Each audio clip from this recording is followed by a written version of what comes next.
I have been obsessed with rhythm games lately. They're pretty much the only thing I've been playing other than Minecraft. I don't know what it is, but they're like the perfect genre for someone like me. My eyes like the colors, my ears like the music, my fingers be moving. I genuinely can't tell you what it is, but something about these games just speaks to me. And also, I'm kind of starting to get really good at them. Anyway, yeah, we're talking about rhythm games this week, and I don't care that you're not interested. Hey! Sorry that my upload schedule has been a little messed up these past few weeks.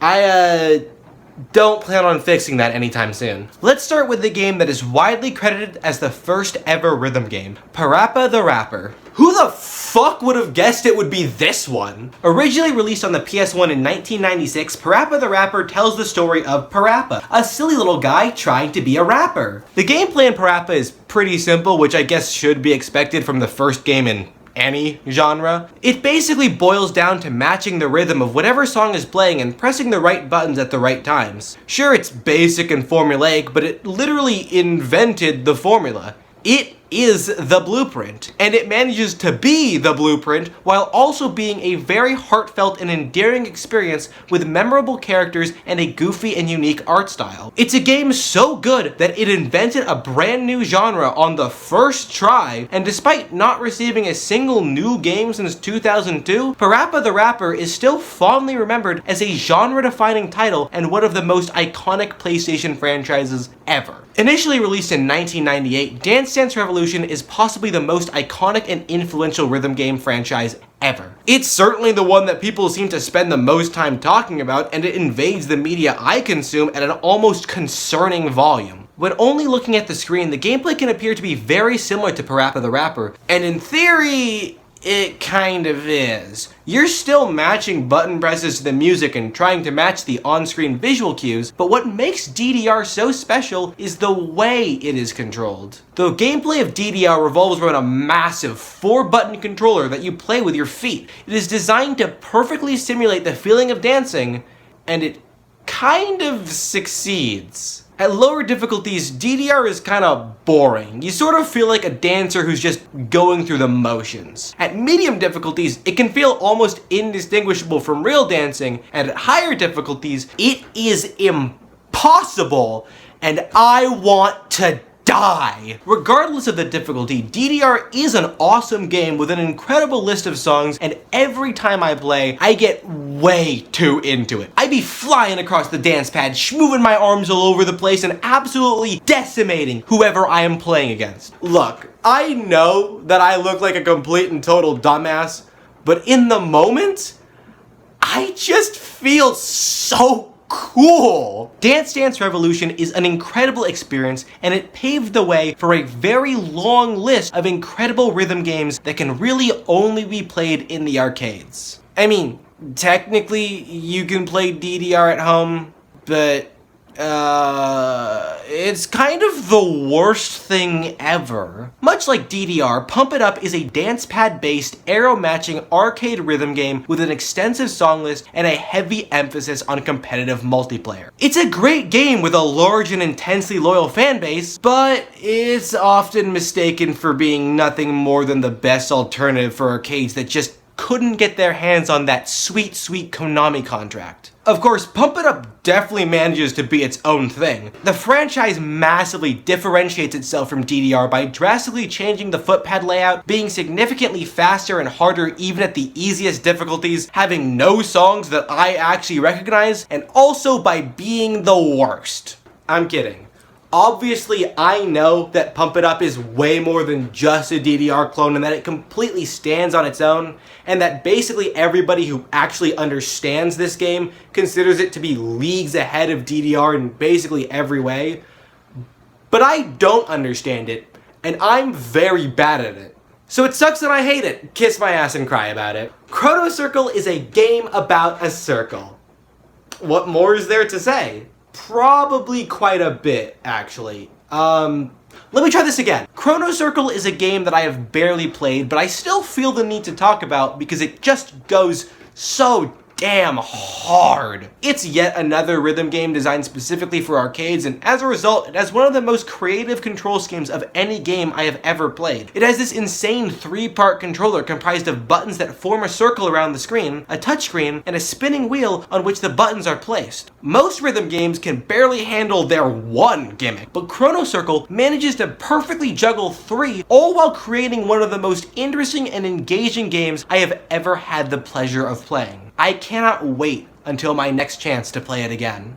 And then there's Dance Around, which is basically Connect for Xbox 360, and it works about as well as that did. It's supposed to be yet another full-body dancing arcade rhythm game like DDR and Pump It Up, but without the dance pad. Because of the way its controls and gameplay are set up, Dance Around feels way more like a glorified at-home workout video than anything else, and is about as uncomfortable and unfun as you would expect that to be, but even more so because it can only be experienced in public. Literally nothing about this game works, but you can play as Miku, and the song list does include If You're Happy and You Know It, so automatic 10 out of 10. Taiko no Tatsujin is by far one of the goofiest games I have ever played, and it is also one of my personal favorites. It's far more simple than a lot of the other games on this list, with there only really being 2 buttons that you actually need to worry about. So unlike a lot of the other games on this list, the difficulty in character comes not from physical exertion, the complicated control scheme, or the sheer number of inputs you need to juggle on any given level, but instead from the game's painfully unforgiving nature.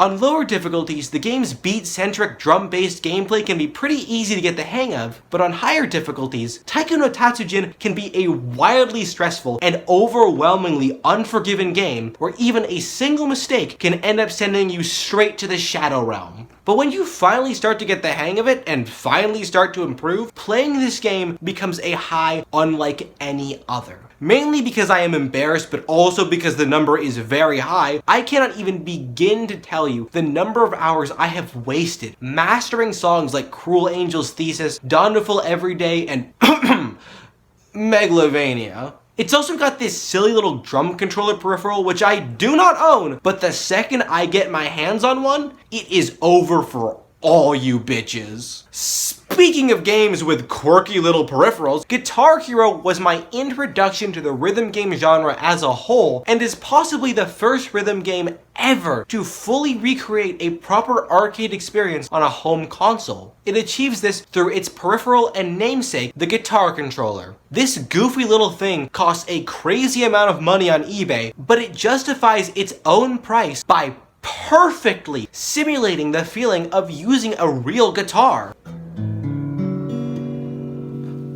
Yeah, maybe in Bizarro worlds. But out here in the real world, the Guitar Hero controller does a terrible job of simulating a real guitar and is an insult to pretentious, stuck-up musicians everywhere. But who even cares? It's cool and it's fun. In fact, it's so cool and fun that the series managed to run for dozens of games and inspire a bunch of spin-offs and knockoffs like Band Hero, DJ Hero, and Rock Band. The franchise also sets itself apart from other rhythm games by being Western instead of Japanese, and as a result, it features several iconic legends like the Rolling Stones, Aerosmith, and Kiss. Does Dance Around have any songs by Kiss? No, it does not.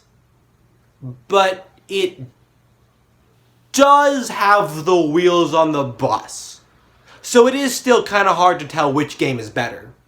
Thumper is a particularly interesting piece of media because it is a rhythm game that places very little emphasis on its actual soundtrack. In fact, Thumper places so little emphasis on its music that I nearly missed it on my first playthrough. But what the game lacks in musical clarity, it makes up for in visuals and visceral brutality. Thumper is a gorgeously psychedelic game with no weapons, no traditional combat, and no recognizable characters that still manages to feel overwhelmingly violent. it. The loudest sounds in the game are created by the brutal acts of crashing your big metal beetle into steel walls at breakneck speeds, slamming it directly into the ground after jumping over mountains of spikes, and crashing through rows of luminescent barriers. The sound of violence is so intense that it begins to drown out the music until you finally realize that the sound of violence is the music. Thumper is intensely gorgeous, brutally difficult, equal parts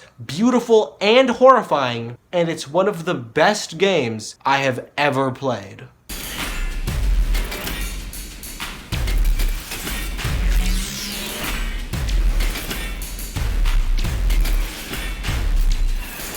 And then there's Osu. You gotta talk about Osu.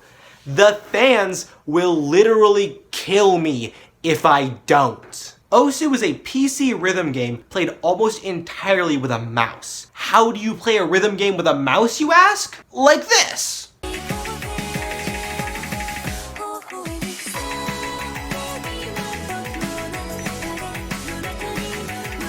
Granted, when I play Osu, it tends to be more like this, but I'm bad at video games.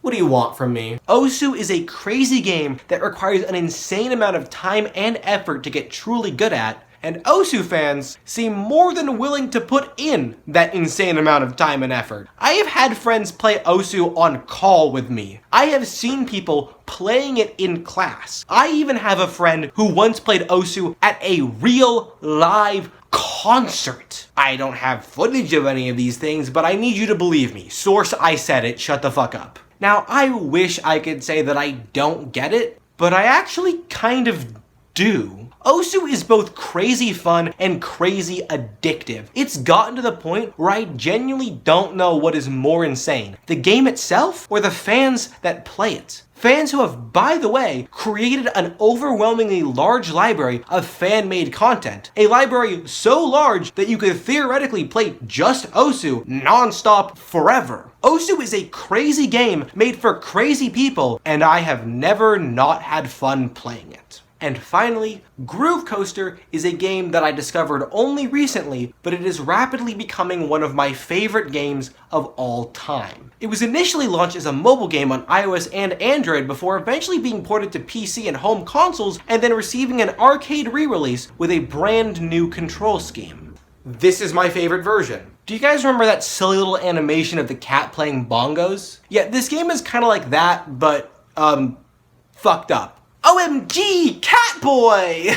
Obviously, you gotta bang the little bongos to the beat of the song, but you also have to slam them rapidly, shake the controllers wildly, and push them in certain directions as the game's levels twist and wrap around themselves like a bioluminescent serpent.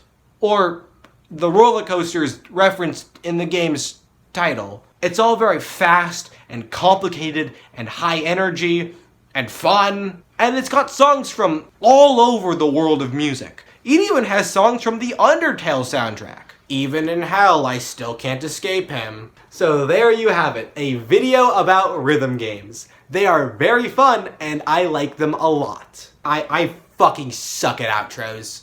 The point is, rhythm games are awesome, and you should play them. If possible, try to get out of your house and go to a round one. Playing rhythm games there is an experience unlike any other, and the vast majority of arcade games that I mentioned in this video are at round one, as well as a bunch of games that I didn't mention. Also, you should like and subscribe. Okay, what else? If this video does well, I'll make a sequel, because there are a lot of other rhythm games that I could talk about. And in the meantime, wouldn't it be funny if I disappeared for another month? Okay, bye!